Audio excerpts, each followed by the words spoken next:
5 con đường rút lui cực khôn ngoan khi vào tuổi xế chiều.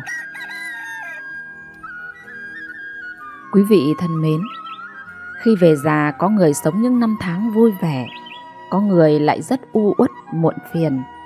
Khi về già cũng là lúc chỉ còn lại khoảng thời gian cuối cùng trong đời người. Bạn đã có con đường lui của mình hay chưa? Sau đây là 5 gợi ý thú vị giúp bạn luôn thảnh thơi, hạnh phúc khi vào tuổi xế chiều. Thứ nhất là có một thân thể khỏe mạnh. Điều này là quan trọng nhất, bất kể có tiền hay không. Khi có một thân thể khỏe mạnh thì đã có những năm tháng tuổi già hạnh phúc. Có thân thể khỏe mạnh sẽ không gây thêm phiền phức cho con cháu. Có thân thể khỏe mạnh sẽ không đem tiền tặng cho bệnh viện. Khi bạn phải nằm trên giường bệnh thì bạn sẽ chẳng còn sợ gì nữa. Lúc đó ai cũng sợ bạn. Bạn bè sợ bạn mượn tiền, cha mẹ sợ bạn chữa trị không khỏi, bạn đời sợ bạn khiến họ mệt mỏi, lãnh đạo sợ bạn không thể trở lại công việc, vội tìm người thay thế, bác sĩ sợ bạn không đủ tiền viện phí, thường đối chiếu tiền còn dư để mà dừng thuốc. Đến lúc đó, nóng nảy và ngạo nghễ đều đã biến mất. Có một thân thể khỏe mạnh thì mới có niềm vui. Thế nên bất kể lúc nào, có thân thể khỏe mạnh mới là con đường lui tốt đẹp nhất đời người. Khi bạn càng có tuổi thì càng cần phải chú ý. Cái gì cũng của người khác, chỉ thân thể mới là của mình. Đó là cái mình phải đem đi. Ở trong nhà không bằng hoạt động, bình thường cần chú ý những thông tin mà thân thể biểu lộ. Đối với thân thể nhất định phải chăm chút, định kỳ kiểm tra sức khỏe, chớ tự làm khó mình. Cần xem nhẹ tất cả, tĩnh tâm lại, rồi bệnh tật sẽ lùi xa. Thứ hai, bên mình có người dìu bước. Đó chính là người chung chăn gối, là bạn đời. Có tuổi rồi, có bạn đời bầu bạn mới là phúc. Dân gian thường nói, con cháu đầy nhà cười ha hả, chẳng bằng một người bạn già bên thân.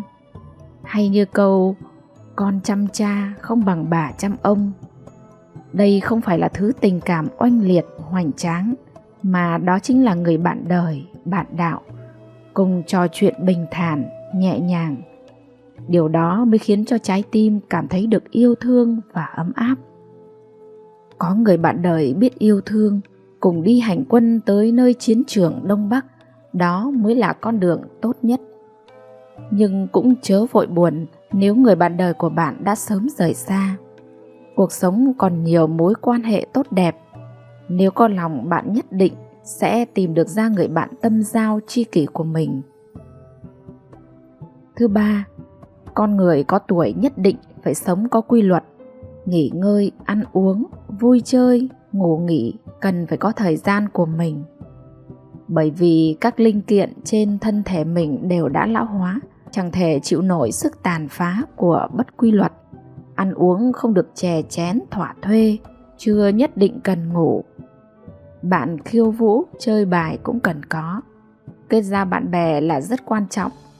Người có tuổi cũng nên có nhóm của mình, chớ khép kín mình. Nhưng kết giao nhất định phải cẩn thận. Hãy tránh xa những người hay nổ của ngôn, người có lòng dạ hẹp hòi. Nên tìm người có tuổi tác tương đồng, cơ ngộ tương tự, có cùng niềm vui sở thích để cùng chia sẻ, có thể giúp nhau giải buồn phiền. Như vậy niềm vui cũng được coi là tạm đủ. Thứ tư, có một khoản tiền dự phòng cho bản thân mình. Việc này rất quan trọng, chớ đem hết tiền cho con cháu. Có tiền rất quan trọng, nếu xảy ra bất trắc gì thì cũng đã có đủ tiền để xử lý. Khi có việc cần dùng đến tiền thì tự mình lấy ra, không phải ngửa tay xin cho con cháu, bạn bè. Có tiền ra ngoài đáng tiêu thì tiêu, đi du lịch một chuyến, mua bộ quần áo đẹp. Khi tâm tình vui vẻ thì mới cảm thấy được đã không cô phụ bao năm tháng qua. Thứ năm, một trái tim vui vẻ. Con cháu đều bận rộn, chúng ta chớ làm phiền chúng.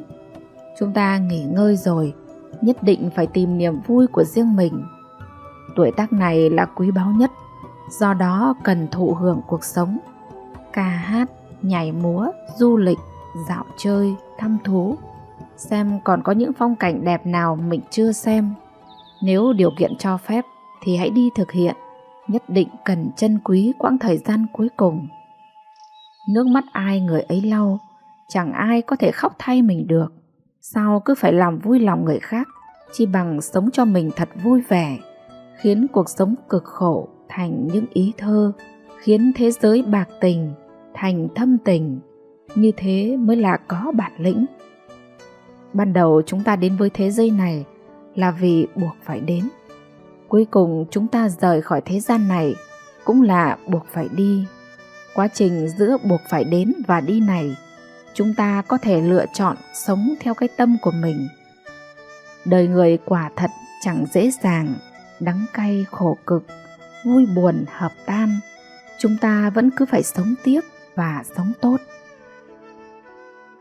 Tuổi 60, ai có lương hưu hãy bắt đầu hưởng thụ đi.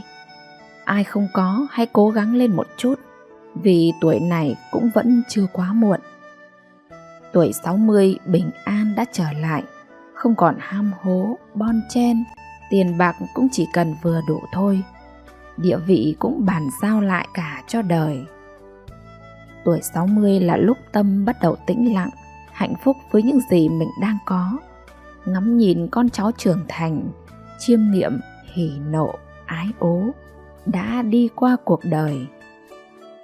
Tuổi 60 đã đi qua lục thập hoa giáp, khép kín một vòng tuần hoàn ngũ hành của trời đất. Kim, mộc, thủy, hỏa, thổ. Từ nay trở đi, sống thêm năm nào là sự khuyến mãi của tạo hóa, đừng đòi hỏi gì thêm. Tuổi 60 là lúc cần học hỏi cách làm người tốt thực sự. Nói ra có vẻ nực cười, nhưng là thế đấy. Ví như khi ta còn trẻ, đi ký hợp đồng, luôn thuyết phục bên A: tôi chỉ lời lãi có 10% thôi. Thực ra là ăn của họ đến 30%. Hoặc ta bán hàng luôn nói với khách: tôi mua 9 bán 10. Thực ra ta chỉ nhập vào 5-6 thôi. Vân vân. Nói ra cả ngày cũng không hết. Thương trường là chiến trường, mà biết dối trá là xấu đấy. Vẫn phải ngoảnh mặt làm ngơ. Giờ phải học lại, học làm người tử tế, ngay thẳng, thật thà. Có vậy mới xứng là giường cột cho con cháu nhìn vào. Tuổi 60 ta nên học cách chơi tao nhã của tiền nhân. Nuôi con chim, thả con gà, chậu cảnh, giỏ lan. Khi chén rượu, khi cuộc cờ, khi xem hoa nở, khi chờ trăng lên. Trong các cuộc nhậu với bạn bè, món ngon nhất vẫn là món nhắm nhau. Tuổi 60 tình yêu đích thực, không còn hào nhoáng trăng hoa ngàn mây. Sau hơn 30 năm ngày cưới, tình mới thật là tình người.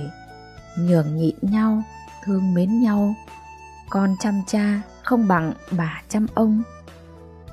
Tuổi 60, quỹ thời gian không còn nhiều, không nên giữ những bí mật quan trọng của cuộc đời. Nên giải tỏa hết cho người thân.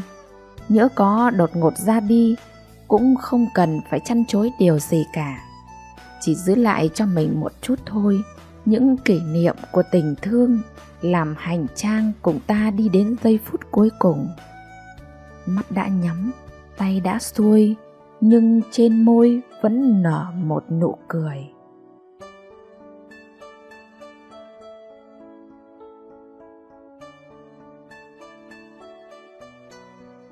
Quý vị thân mến, nhìn bức tranh này bạn có suy nghĩ như thế nào ạ?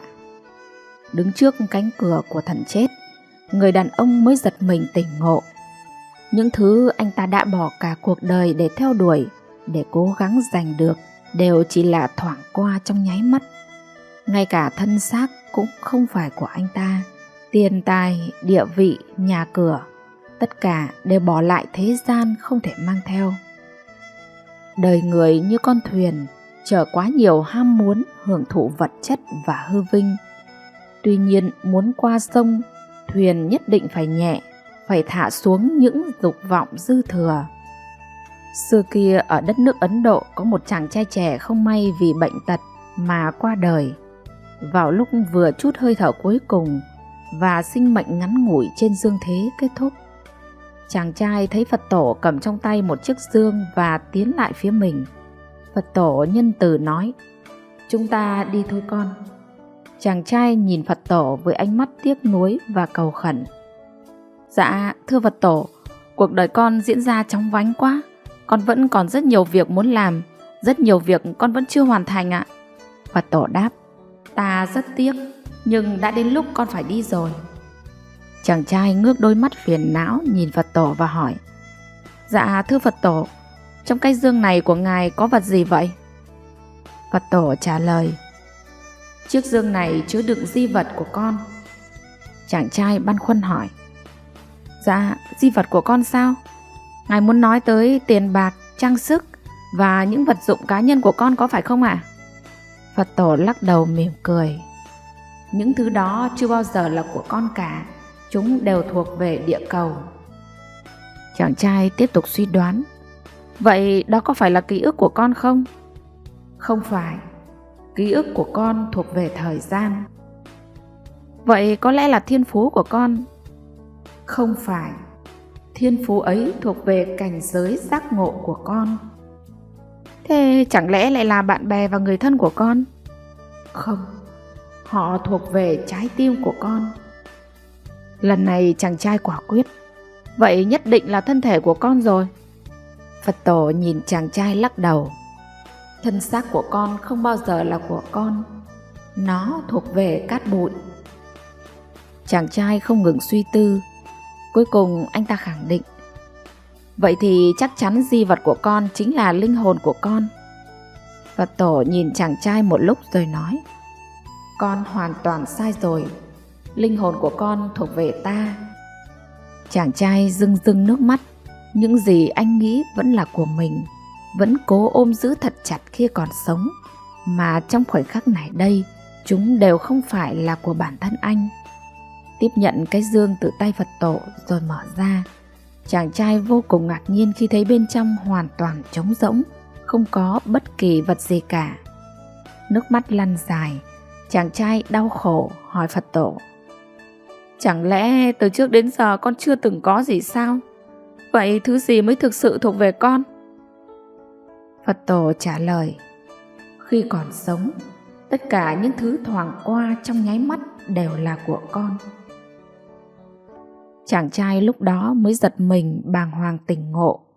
Những thứ anh ta đã bỏ cả cuộc đời để theo đuổi, để cố gắng giành được, đều chỉ thoảng qua trong nháy mắt. Ngay cả thân xác cũng không phải của anh. Tiền tài, địa vị, nhà cửa, tất cả bây giờ anh đều không thể mang theo. Tất cả lúa, đậu, tài sản, vàng bạc, châu báu, tiền của, mọi vật sở hữu đều để lại hết khi người chủ của các thứ ấy chết đi. Người đó không mang theo được bất kỳ thứ gì. Dù lúc còn sống, người ấy ôm giữ khư khư từng giờ, từng phút. Chỉ có cái đi theo người ấy tới lúc chết, đó là thân, khẩu, ý và những gì người ấy đã làm lúc còn sống. Tất cả những thứ ấy đi theo để tạo nghiệp báo cho đời sau mà thôi. Biết được vậy thì khi sống, ta phải tạo việc lành, phải biết bố thí giúp người. Qua câu chuyện trên ta thấy rõ ràng trong thực tế có vô số người giàu có sống trên của cải, nhưng khi họ chết đi, hai tay buông xuôi thì họ trở thành tay trắng, vì không thể mang theo dù một chút của cải vật chất nào. Sự kiện thực tế ấy từ lúc con người xuất hiện trên quả đất cho đến nay đều thấy rõ, không ai chối cãi. Ấy vậy mà từ xưa tới nay có biết bao người quyết chí làm giàu, lúc nào cũng mong tiền bạc đến với mình không dứt. Họ sống vì tiền, vui thú vì lo thu nhặt tiền bạc vào cho đầy túi, nhưng không bao giờ chấm dứt được cái ham muốn ấy vì lòng tham quá mức. Đến khi xuôi tay thì tất cả tiền bạc của cải ấy đều để lại thế gian, còn họ thì nằm dưới lòng đất lạnh. Có biết bao nhà triệu phú, tỷ phú sống trên của cải, có người hàng chục tỷ Mỹ Kim khi chết không mang theo được một sen nhỏ. Ngay cả khi đang làm giàu, họ luôn luôn phải đấu tranh, mưu lược để chống chọi lại với những gì bất lợi đến với mình. Do đó tâm hồn những người giàu có thường bất an, hồi hộp, lo lắng mệt trí vì tính toán. Không những thế, họ thường keo kiệt, không dám giúp đỡ ai vì sợ số tiền có được của mình hao hụt đi. Có người ngay chính cả bản thân họ cũng không dám ăn tiêu, huống hồ là nói đến chuyện giúp đỡ kẻ khác. Ngày nay cũng có nhiều đại gia, phú gia, nhiều người giàu có, tất cả đều bị như thế, nhưng không ai chịu tìm hiểu xem mình phải làm gì lúc đang còn sống trên đời. Chúng ta có rất nhiều cách làm, nhiều cách hành động và suy nghĩ tốt lành, nhưng vì quá bận rộn với cuộc sống đầy bon chen, đầy tham lam đố kỵ mà ta không thực hiện được. Trước hết là cố gắng bỏ bớt cái tôi của mình đi. Vì cái ta, cái tôi mà mình khổ, mà mình tự ái, lo toan, ích kỷ, sân si, sầu hận.